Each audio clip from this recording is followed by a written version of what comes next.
گوڵدانی شێعر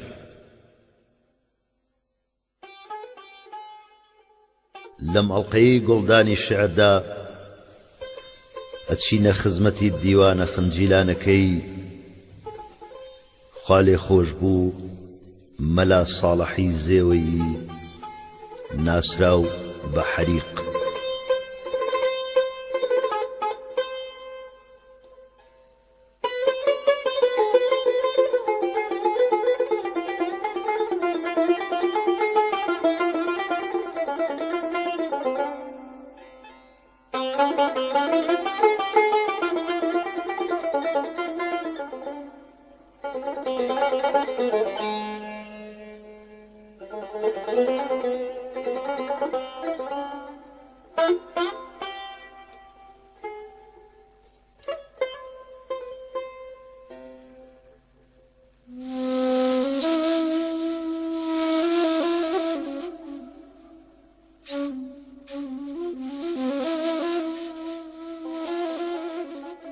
عاشقی سەروی قەدت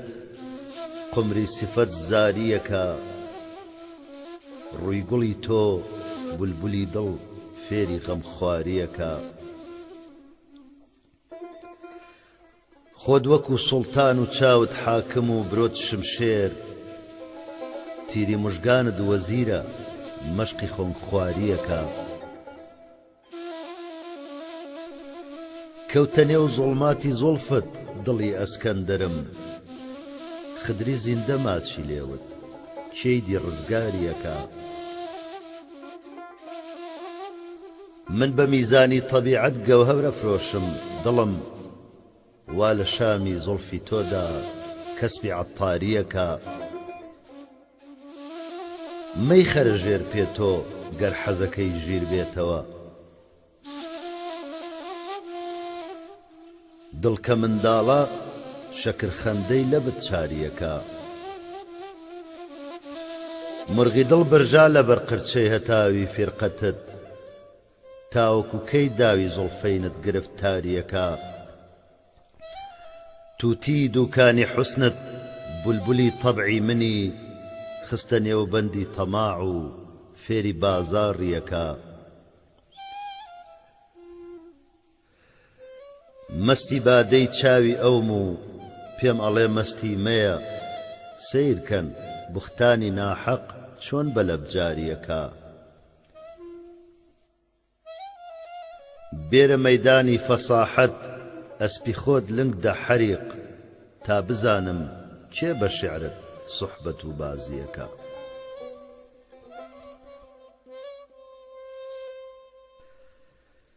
هەوری خەفەتە بەفری غەمی داوە بە سەرما،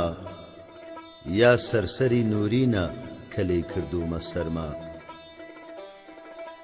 گاهێ بە شەرارەی غەم و گاه سەرسەری هیجران، خۆشی نەبوو بۆ من نە بە گەرما و نە بە سەرما. کەوتۆتە سرم ئەشک و غوباری ئەلەمی دڵ، یعنی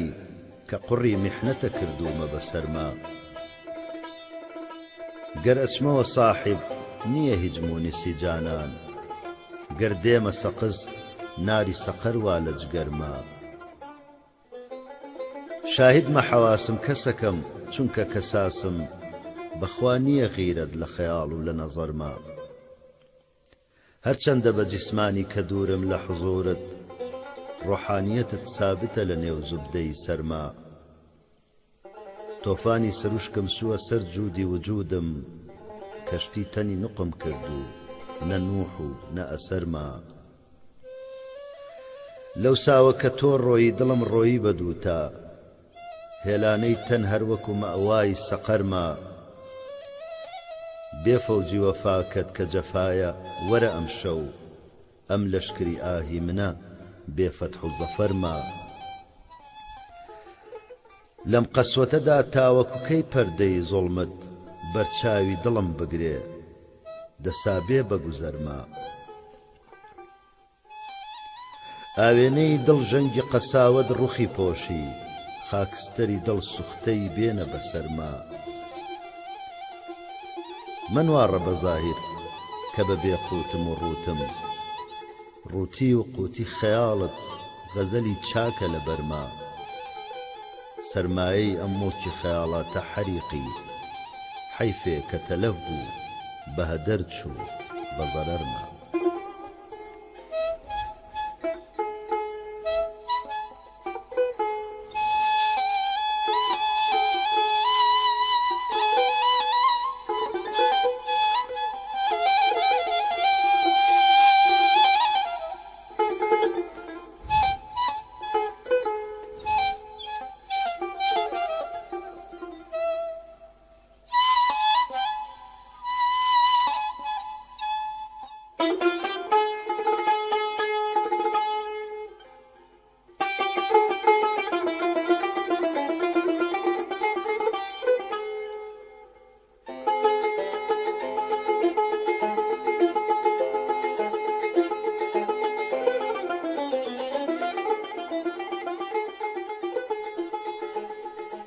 قوربان وەرە قوربانە سابم کە بە قوربانت ڕەنجین کە بە خوێناوم کاکۆڵی پەرێشانت ئازادیە ئەم ڕۆژە سافەرم و بە ئازانە تیرت لە کەمانت خە بۆ قەتڵی شەهیدانت جەژنانەی من ڕۆحە کردومە بە قوربانت تۆش ماچێک کەرەم فەرموو لەو سێوی زەنخدانت تفلی دڵی بێچارە مودەیەکە گرفتارە غەمخواری دڵازارە بۆ ناوچی مۆژگانت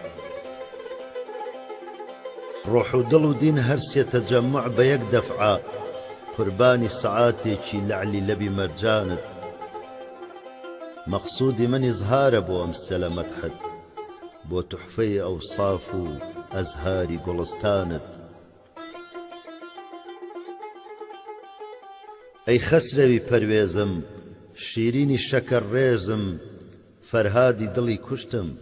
چاوی ڕەشی فەتانت ممکن نییە تەقسیم زەڕبی عەدەدی زەحمەت منها کە لە تەقسیمە زەڕبی خەمی چووگانت دڵ تالبی ڕوخسارت جان تالبی گفتارت فەرزەندێ خورد ڕوویە بەد و بەدێ خشانت بستانە کەناری دڵ بۆ نەخلی قەدت قوربان دیدەم وەکو ڕووبارە بۆ سەروی خەرامانت قەلعەکەی دڵم قوربان نیشانەیە بۆ تیرت سینەم وەکو سەحرایە بۆ جلوەی مەیدانت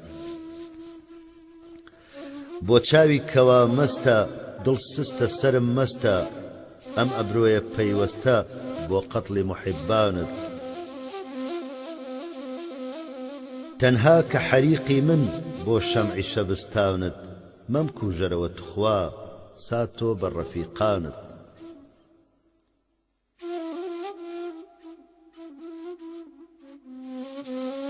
چاوەکەم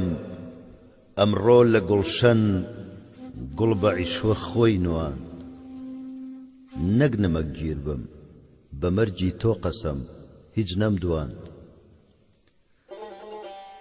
گوڵ بە تۆزی پێتەوە لاف و گەزافی لێدا وا شکر سۆزەی نەسیمت هات ئەویشی لێستاند نشتری مژگانی تۆ هاتۆتە سەر سەفحەی دڵم هەر خەتێبوو غەیری خەتی سەبزی تۆ پاچی کڕاند لەشکری ئاهم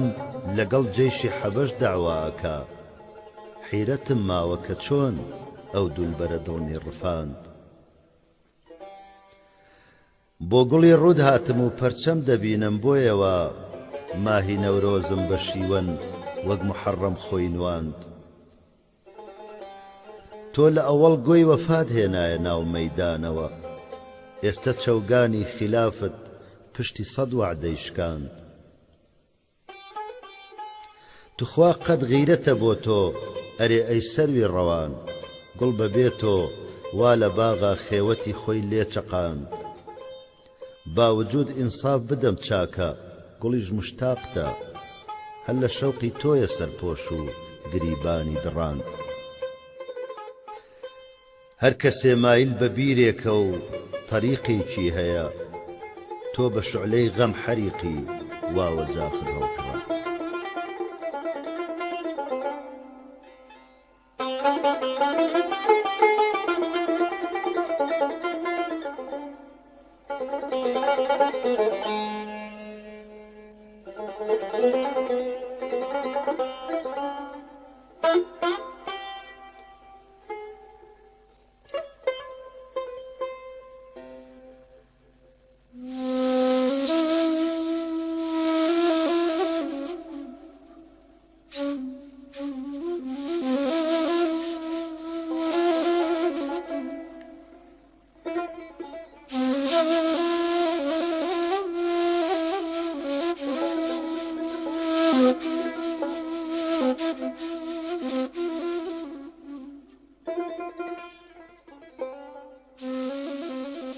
حزنی من و حسنی تۆ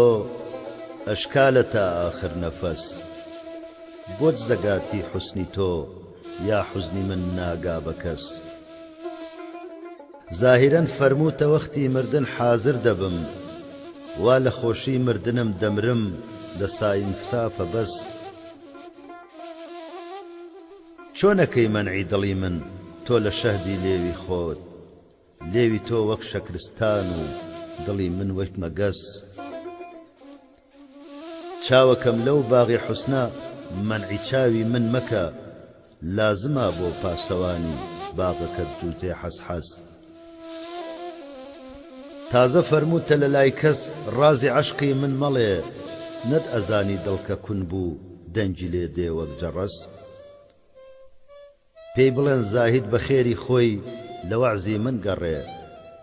عەشقی من شعلە و بڵێسەیە وەعزی ئەو وەک خار و خەس. خاڵی سەوزە داغی سەوزە باسی ناسۆری مەکەن، تا زەدەی ئەو بێ حەریقی قەت شفای نابێ بە کەس. هەموو کەس با بزانێ من کە سەودای زوڵفی دووتاتم، لە خانەی کووکدا کۆڵم بە فەرزی شای و ڕەخت ماتم.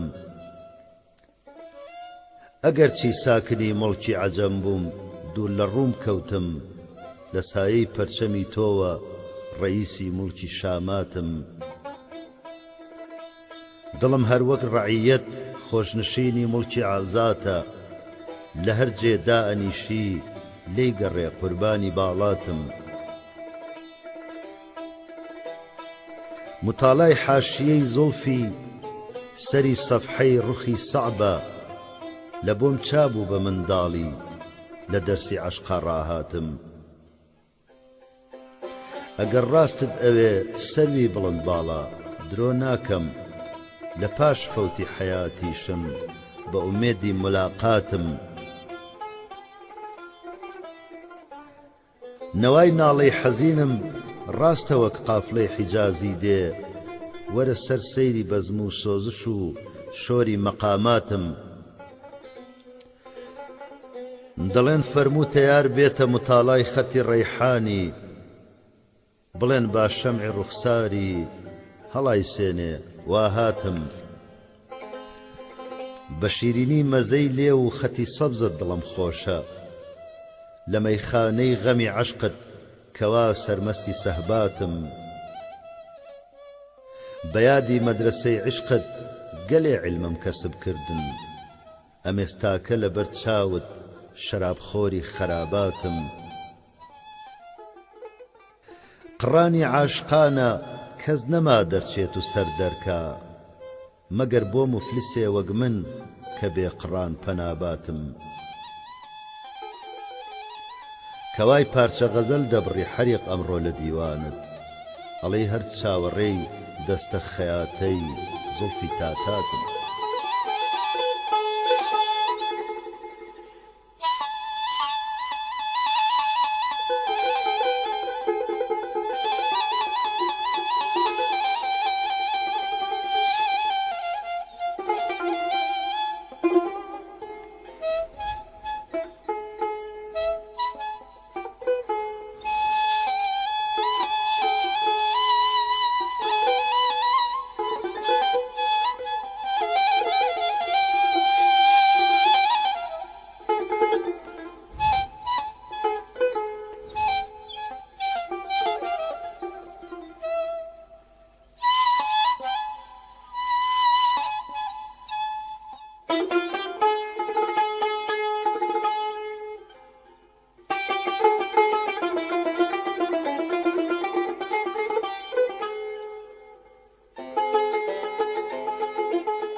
ئەی خزری ڕێی زوڵمەت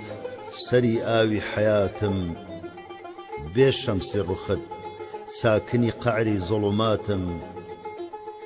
ئەفسەردەی سەرای حزور و شەهەواتم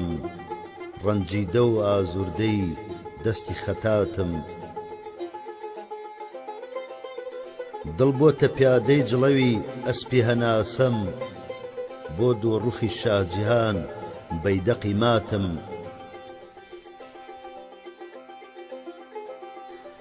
هەرچەندە کە هەڵاتم وەکو بوومی شومی وڵاتم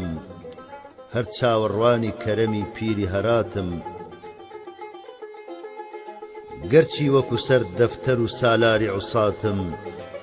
لەم خاچی دەری ڕەحمەتە مەئمولە نەجاتم قوربانی سەگت بم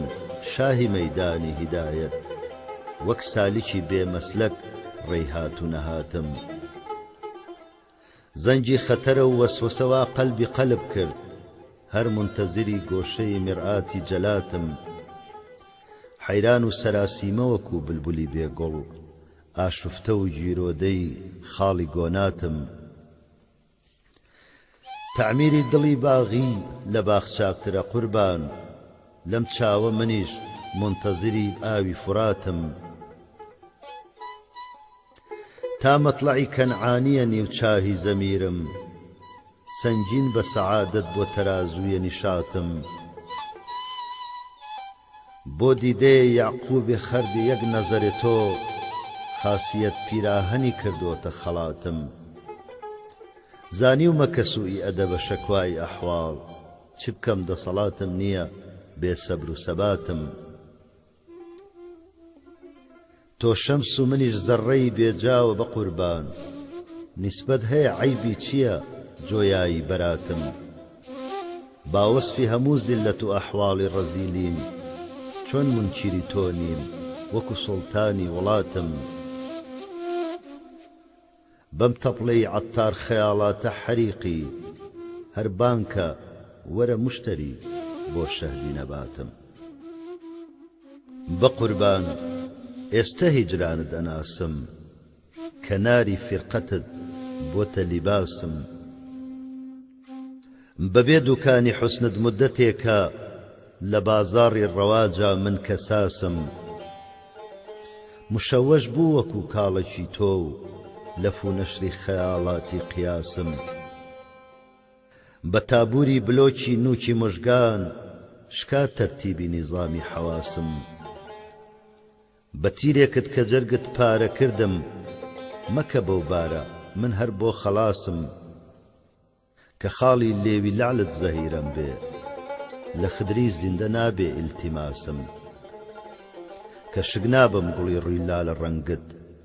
ئەوا محتاجی ڕووی لالە عەباسم لەبەر تەعنەی عەوام ئەندێشە ناکەم کە من عاشق بە گوڵ خونچەی خەواسم بە شەمعی جەمعی ڕوخسارت حەریقی نەسیمی ئیلتیفاتی تۆ دەناسم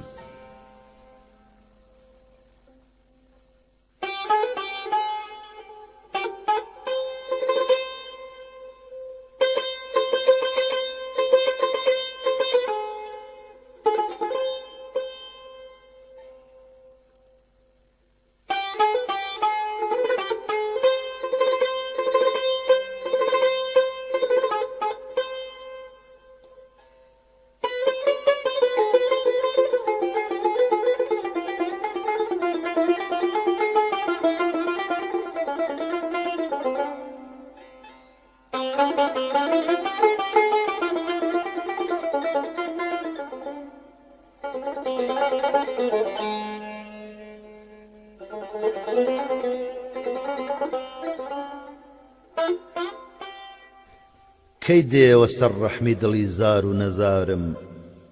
کەی دێ قەدەمی حیرەت لەسەر خاکی مەزارم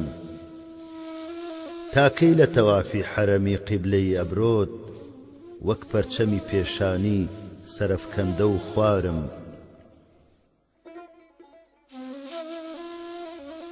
جارێ نەبوو جاری نەبێ فرمێسچینە داومەت بارێ نەبوو باری نێنێ بۆ دڵی زارم قوربت سەبەبی بوعدە لە یار و لە دیارم رازیم بە جەفا گەر بە وەفاییت دیارم بۆ لەزەتی عەفوت کە جەریئم لە مەعاسی مەدڕێنە دەخیل پەردەی ڕوخساری کارم چیت داوە لە ڕووترشی و سەرکەدەمی ئەغیار قەندی لەبی شیرینت بە دەمی تاڵی خمارم ئەی عەرعەری بێستانی هیدایەت وەرە باغان داغانی قیامەت کە قەدی سەر و چنارم گوێمەگرە لە ئەهرار و لە ئەزداری ڕەقیبان سەد غەزەبت بێ من لە عەفوت چاوەنوارم تا دیومە لە نێو مەسحەفی ڕوود سوورەی یوسف بۆ ئایەتی حوسنت لە هەموو ڕەسمێک کەنارم تاوسێ کە لەسەر زینەتی باڵی سەری دانا ئەمنیش بە پڕفکرەوە بێسەبر و قەرارم پەروانەی شەوقت مەخەرە ئاگری میحنەت شەمعی دڵەکەت هەڵکە لە بۆ بەزمی نیگارم مورە دڵی بەرد زوڵب لە بۆ تەختی سینە لەم نەردە مەڵێن وامەیە دێم فێری قمارم گەر باڵ و پەڕی بەخت نەسوتایە حەریقی بۆ سەیدی مەعانی بە میسلی بازی شکارم بۆ جەمعی غەم و شادی نەبوو ڕۆژی محەڕەم ڕوود بەرگی گوڵی شادی و زوڵفت شەوی ماتەم بەو وەجهە دەڵێن مەسحەف و بەو نقطە ئەڵێن دەم بەو زوڵفە ئەڵێن قەید و بەو حاشیە پەرچەم تەفسیری شەوی وەصل و غەمی ڕۆژی مەزاقە مەشهور لە دنیا بە بەهەشت و بە جەهەنەم تەقسیمی ئەزەلوا بوو لە دوای من و یارم بۆ سەیری ئەمن سەید و ڕەقیب کەلبی معەلم تەسبیحی سەنای زوڵفی خەیاتە و لەبی مەرجان سەرڕشتەی ئێمەی دەوێ بۆ عەقدی منەظەم شادی ئەسەری مەستیە بێ شەرت و وەفایە بۆ فرسەتی تەنگانە غەمە مونەس و مەحرەم عمرێک کە ئەساسی هەوەسبازی نەفەس بێ قابل نییە بۆ خێوی شادی و عیلم و غەم بێسێبەر و سەبر و گرە شەوقێکە مەدارە نەمدیوە لە گەرما و لە سەرما دڵی خۆڕەم بۆ دولبەری مەعنا لە حەرەمی ئەسرار خۆی و قەڵەمی ماوە حەریق ئێستا بە مەحرەم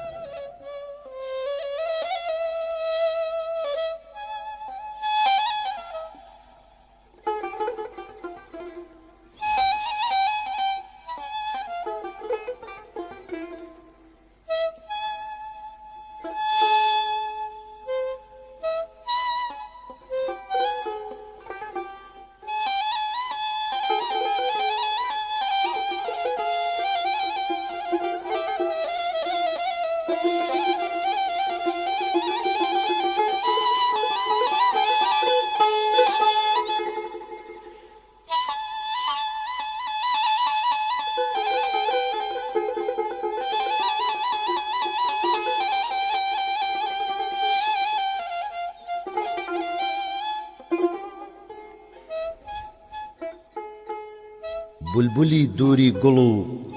تووتی شەکەر شەکەنم قمری سەروی خەرامان و تەرزی چەمەنم بێنەوا و ساحب ئاوازی حەزینم بەنەوا شەمعی هەر جەمعەم و پەروانەی هەر ئەنجومەنم سوحبەتی قودسی و سەیری مەلەکوتم دانا بە عیلاقەی ئەم و ئەو هەمدەمی زاغ و زەغەنم لەزەتی جەنەتی ڕووم داوە بە دانەی خاڵی ئەمە ئیرسی پدەریمە بە پسەر پێدەکەنم مڵکی تەجریدی بەجێهێشت و بەهشتی دانا ئێستا گیرۆدەی خار و خەس و داس و دەوەنم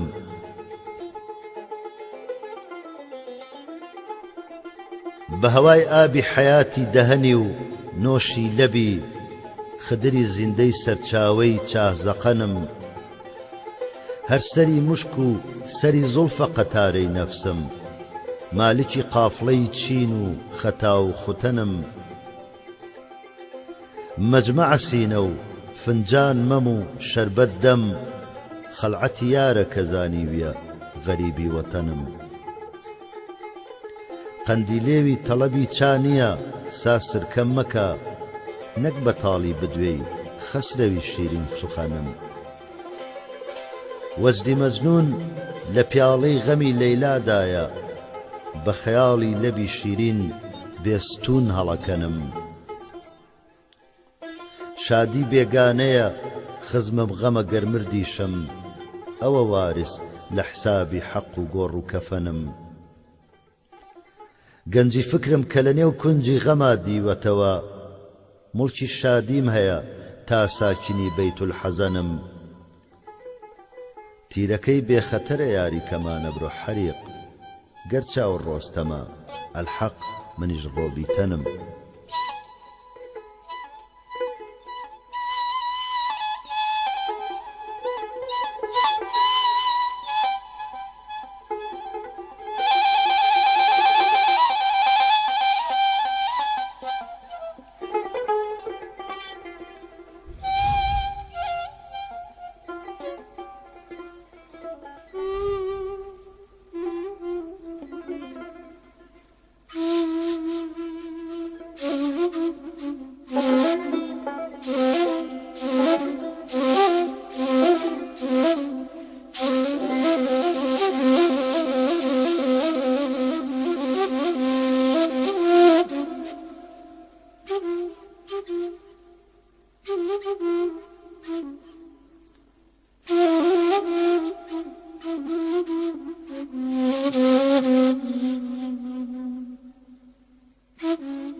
لأم عيد بعيدا من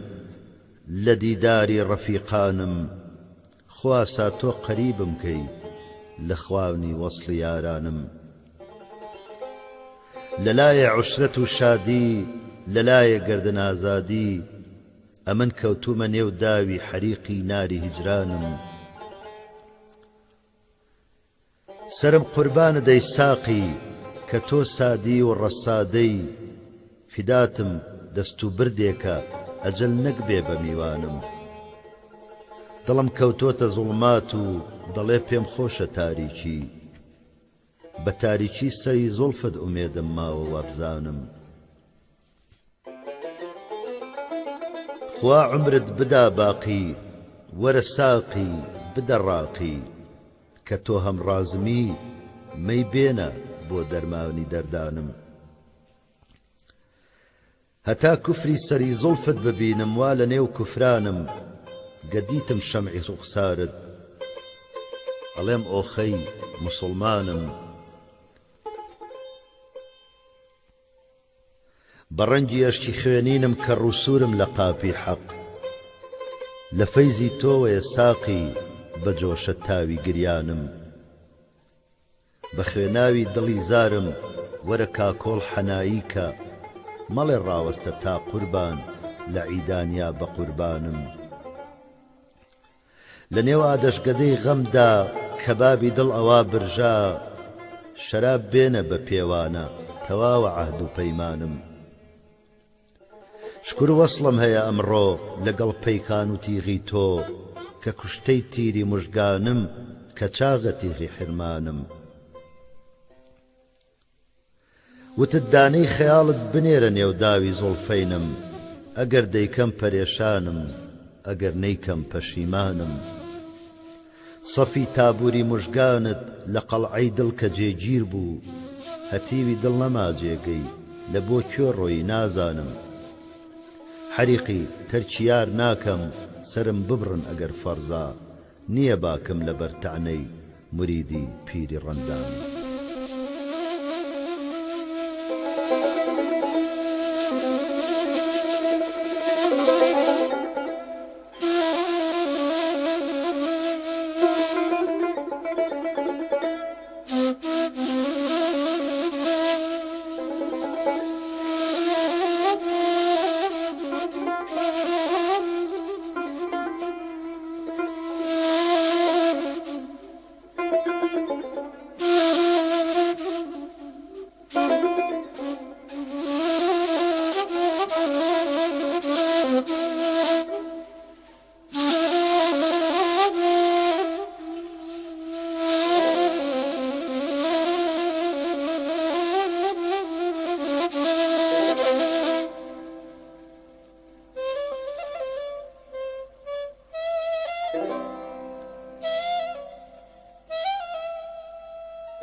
بقربانت بمەی ساقی بدە پێم ڕاحەتی ڕۆحم پەتی بێ ئاوی حەیات و جگەر سوتا و برژاوم بە شەوقی تۆ چرای کوڵمت فرانت کە مرغی دڵ بە شێوەی زوڵفەکەت زانیم کە من گیرۆدەی داوم کە دیتم شەمعی ڕوخسارت بە پەروانەی دڵی خۆم وت لە ناو چاوانی خۆم نووسیوە هەر بەو شەمعە سوتاوم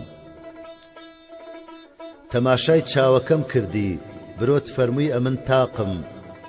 بە شۆخی زوڵفی لاولاوت دێژی هەر ئەمن لاوم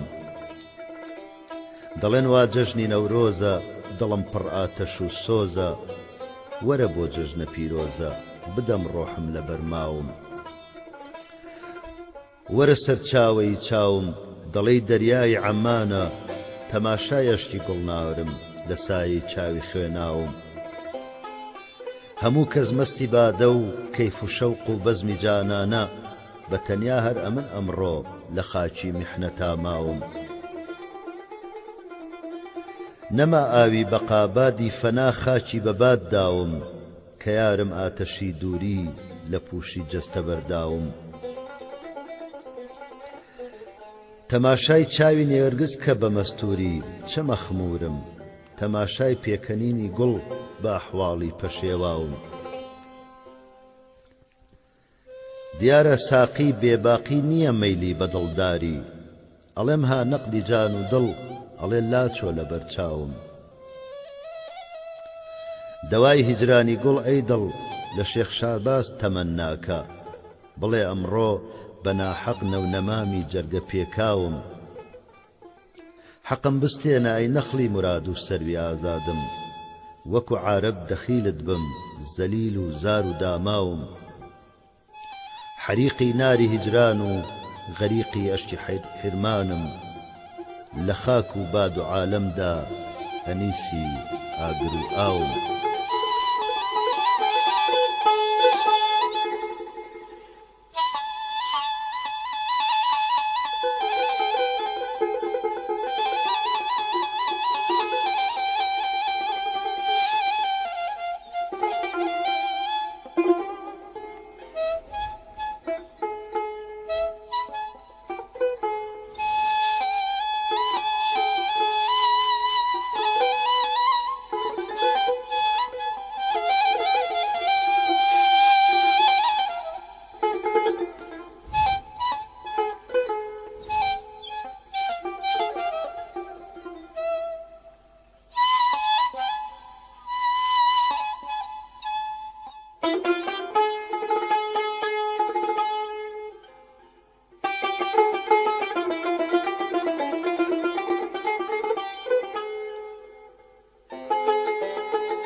ئەی تۆ بە لە دەست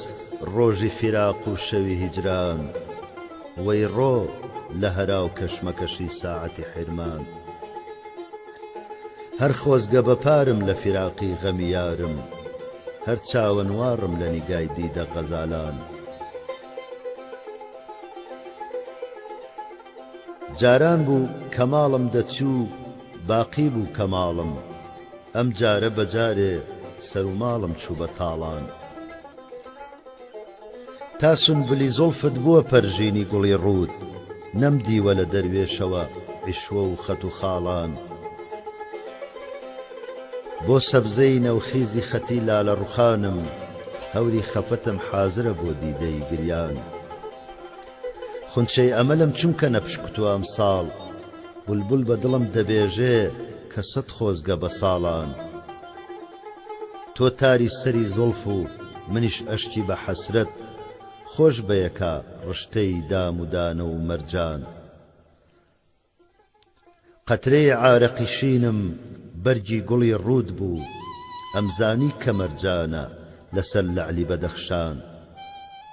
تا ڕشتەی زوڵفت بووە دامی دڵی مەیلم مەجنونی دیجەیلم لە هەموو قەومی هەراسان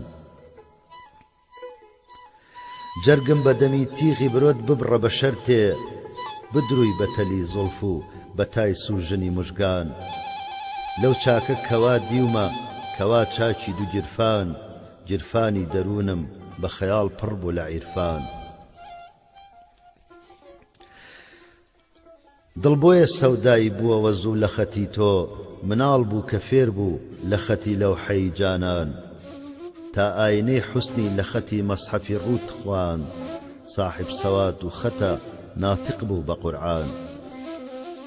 تەشریحی خەیاڵی فەلەک الأعظەمی وەجهت تەسویری بە بێکۆی زەقەنت نایەتە ویجدان خاڵت لە ڕوخت نوقتەیە بۆ مەرکەزی عالەم زولفی وەکو قەترت بە کۆشش هاتنە جەولان بۆ مەطلعی بورجی قەمەر و شەمسی جەماڵت کەوتۆتە ڕەسەد خانەی نیوچاهی زەنەغدان